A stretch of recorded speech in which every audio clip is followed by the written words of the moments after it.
এমনকি সেল বরণ করা হবে প্রত্যেকটি থানায় থানায়। আমরা সংশোধন এনেছি, আমি এনেছিলাম যে এই সংশোধনের দরকার একটা সেল থাকতে হবে। কয়টা মাদক মামলা হইল, কতজন গ্রেপ্তার হইল, এটা মাদক দ্রব্য নিয়ন্ত্রণ অধিদপ্তরকে প্রতি মাসে একটা প্রতিবেদন প্রেরণ করতে হবে।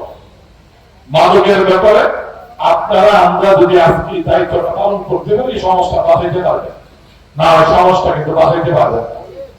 এই ভারত প্রতিবেশী রাষ্ট্র এই কিছুদিন পূর্বে এক আমার গোয়েন্দা সংস্থা এক কর্মকর্তার সঙ্গে কথা হলো, অসংখ্য ফেন্সিডিলের কারখানা স্থাপন করতেছে। সরকারের পৃষ্ঠপোষকতার ফেন্সিডিলের কারখানা ভারত নিয়ন্ত্রিত বাংলাদেশ সীমান্তবর্তী এলাকায় তারা স্থাপন করতেছে। কিসের জন্য? এই মাদকটা বাংলাদেশে পাঠানোর জন্য।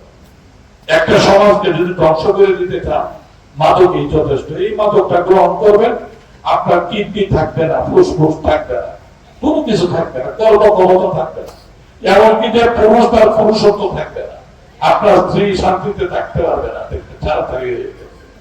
সুতরাং এটার বিরুদ্ধে এখন থেকে প্রত্যেকে যদি আমরা কাজ করি, আল্লাহ চায় তো ইনশাআল্লাহ আপনাদের সহজে 8 পাড়া কেন্দ্রের মাদক নির্মূল করে ছাড়বো ইনশাআল্লাহ।